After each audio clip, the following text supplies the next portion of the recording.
안녕하세요 여러분. 문홍군 TV의 문홍군입니다. 오늘 제가 병원 갔다 온 다음에 두 번째 강의가 되겠네요.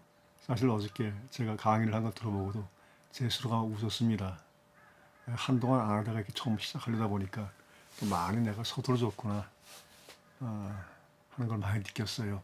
만약에 오늘도 제 강의가 괜찮았다고 한다면 좋아요, 구독 꼭 부탁드리겠습니다. 어저께는 제가 서구의 어떤 문화를 갖다가 이야기한 두 가지, 하나는 헬레니즘, 헤브라이즘이 있다고 얘기 드렸고, 어저께는 헬레니즘을 얘기하면서 고대 그리스 신화에 대해서 오디세우스라는 제가 신화 한 편을 갖다가 말씀드렸습니다. 자, 오늘은 두 번째 헤브라이즘 이야기부터 시작을 하도록 하겠습니다. 이 헤브라이즘은 고대 이스라엘 민족과 그들의 유일신은 하나님과의 계약을 갖다가 중시하는 그런 하나의 문화권이고, 우리가 흔히 그리스도교 하면 떠오르는 그런 이미지라고 생각하면 되겠습니다. 우리가 서구를 갖다 이해하기 위해서는, 세계를 갖다 이해하기 위해서는 당연히 서구를 갖다 이해해야 된다고 말씀드렸고, 또 서구를 갖다 이해하기 위해서는 그들의 종교인 그리스도를 갖다가 어느 정도 알아야 된다고 말씀드렸습니다. 그래서 우리는 중세를 갖다가 본격적으로 이해하기 전에 그리스도의 대표적인 인물인 예수와 그리고 유대 민족에 대해서 좀 더 얘기를 하고 중세를 갖다가 본격적으로 시작을 갖다가 할까 합니다. 오늘 제가 강의를 갖다가 시작하면서 어저께 친구들한테 많은 전화를 받았어요. 친구들 대부분 하는 얘기가, 야, 몸도 안 좋은데 왜 강의를 시작했느냐, 아니면 너의 전공인 정치를 좀 하지 그랬냐, 정치를 하게 되면 상당히 내용 자체가 쇼킹하지 않냐, 그래야지만 우리가 네가 유튜브에서 성공을 할 수 있을 거다, 그런 얘기를 많이 하더라고요. 사실 저도 처음에 유튜브를 갖다 시작하기 전에 고민을 많이 했었습니다. 나의 전공인 정치를 얘기할까, 아니면 그냥 소소한 그냥 지식을 얘기할까 라는 고민을 많이 했는데, 정말 유튜브 들어가 보니까 정치적인 성향을 가진 사람들 너무나 많아요. 그냥 틀어보면 전부 다 정치적인 얘기예요. 좌파다 우파다 하면서 말이죠. 그래서 참 이렇게 많은데 굳이 뭐 나까지 이럴 필요가 있느냐. 그래서 저는 좀 정치가 아닌 이런 지식을 택했습니다. 그래서 내용 자체가 쇼킹하지도 않을 겁니다. 하지만 가만히 듣다 보면 되게 잔잔한 느낌은 오리라라고 생각하고, 다들 아시는 내용일지도 모르겠지만 여러분의 어떤 지식 함량에 조금이나마 도움이 됐으면 좋겠습니다. 자, 어쨌든 간에 이제 아까도 얘기했지만 우리가 중세를 갖다가 이야기하기 전에, 자, 서구를 대표하는 인물, 서구의 종교인 그리스도를 대표하는 인물인 예수와 유대 민족에 대해서 이야기를 좀 한다고 얘기했습니다. 자, 그러면은 이 예수는 어떤 사람일까? 다 알다시피 예수는 이스라엘 나사렛이라는 곳에서 1세기경에 태어났다고 알려져 있죠. 우리가 흔히 12월 25일 날 메리 크리스마스 얘기 많이 하죠. 그런데 그 12월 25일 날 크리스마스를 또 다른 말 엑스마스라고도 얘기합니다. 이 엑스마스라는 얘기는, 사실 이 엑스란 말은 서양에서 미지수입니다. 즉 예수가 태어난 정확한 날짜는 25일이 아니다. 정확한 날짜는 아직 우리가 잘 모른다. 라는, 그래서 엑스마스라고 얘기도 하기도 하죠. 자, 어쨌든 간에, 자, 이 예수가 태어날 당시에, 그 당시에 이스라엘을 갖다가 좀 더 얘기하고자 한다면, 그때 이스라엘은 정치적으로는 당시 지중해 패권을 갖다가 장악을 있던 로마의 속국이었고, 또 문화적으로는 그들의 유일신은 야훼 또는 하나님이라고 이해하죠. 그들의 유일신은 야훼 하나님과의 어떤 그런 계약에 의한 율법을 갖다가 중시하는 그런 하나의 유대 문화권을 갖다가 형성하고 있었습니다. 근데 대부분 우리가 어렸을 때 교회 많이 다녔죠. 저도 열렬한 신자는 아니었지만 부활절 같은 데 뭐 계란 준다, 그래서 가서 먹기도 하고, 그래서 교회를 갔다가 몇 번 다녀봤습니다. 예수는 상당히 태어날 때부터 상당히 자유분방한 기질을 갖고 태어난 사람이었습니다.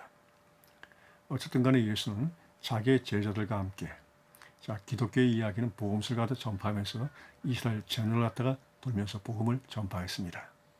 아까도 말씀드렸다시피 예수는 상당히 자유분방한 기질을 갖다 가진 사람이라고 얘기했습니다. 바로 그 점이 정형화된 율법학자들과의 충돌을 야기하게 되죠. 이 율법은 상당히 정형화되어 있기 때문에 자유분방한 그 자체는 상당히 맞지 않습니다. 그래서 율법학자들에게 비친 예수의 어떤 그런 모습은 상당히 뭔가 좀 사교적이고 좀 이교도적인 그런 느낌을 갖게 되죠. 예를 들어서 뭐 안전벨기를 갖다 일어나게 한다. 눈을 갖다가 먼저 뜨게 해준다. 라는 이런 모든 것들이 그들의 눈에는 하나의 사실로 비춰졌기 때문에 그들은 안 되겠다. 저 예수를 갖다가 제거해야 되겠다. 라는 생각을 하게 됩니다. 그래서 그들은 예수의 12 제자 중에 한 명이 유다를 갖다가 포섭을 하게 되고 결국은 예수를 갖다가 본디오 빌라도에게 고발을 하게 됩니다. 이 본디오 빌라도는 우리가 사도신경에 나오는 그 인물이죠. 본디오 빌라도에게 고난을 받으사 장사한 지 사흘 만에 죽은 자가 안 돼서 살아나시고 라는 그런 기술이 있죠. 이 본디오 빌라도는 그때 그 당시에 로마에서 파견된 이스라엘 총독이었습니다. 그런데 이상하게도 이 본디오 빌라도는 예수의 죽음을 갖다가 자기가 스스로 집행하지 않았습니다. 예수의 어떤 죽음을 갖다가 유대 민족에게 넘기는 그런 말을 하게 됩니다. 그때 그 당시에 이스라엘에는 가월절이라는 하나의 민속 풍습이 하나 있었습니다. 이 가월절 때에는 제수들 중에 한 명을 이스라엘 민족들이 스스로 풀어줄 수 있는 그런 권한을 갖다가 로마에서 이스라엘 민족에게 준 그런 날이었습니다. 그래서 예수는 사실 그때 그 당시에 가월절 때 할 수 있는 그런 기회를 얻었어요. 자, 본디오 빌라도가 강도 바라바와 예수 중에 한 명을 갖다가 너희가 택해라. 즉 살자를 너희가 택해라.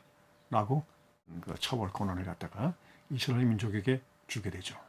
이때 이스라엘 민족은 선택을 누구를 하느냐? 예수가 아닌 바로 바바라를 갖다가 선택을 하게 됩니다. 근데 나중에 여러 책들을 보게 되면 많은 왜 그 사람들이 바라바를 선택했는가? 라는 여러 이야기가 나옵니다. 사실 바라바는 강도가 아닌 지금으로 따진다면 하나의 독립투사 정도, 그 정도 인물이 아니었겠냐 하는 얘기도 많이 하고, 그리고 본디오 빌라도가 왜 예수의 처를 갖다가 직접 지시하고 그 처벌권을 갖다가 이스라엘 민족에게 줬느냐 하는 또 그런 또 여러 가지 또 이야기가 많이 나옵니다. 그 중에 가장 대표적인 거는 본디오 빌라도가 예수의 남다른 포스에 좀 겁을 집어먹었다 하는 그런 얘기도 있습니다.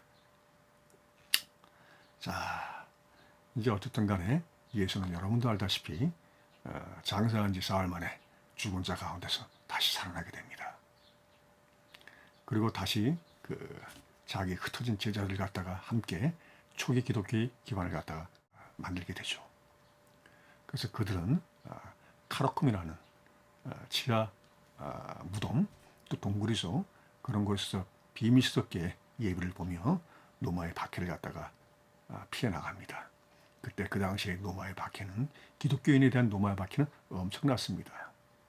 그래서 그들은 그들을 피하고자 주로 지하 동굴 이런 데서 예배를 갖다가 보면서 서서히 교수를 갖다가 확장하게 됩니다. 그런데 여러분, 313년에 아주 엄청난 사건이 기다리고 있습니다.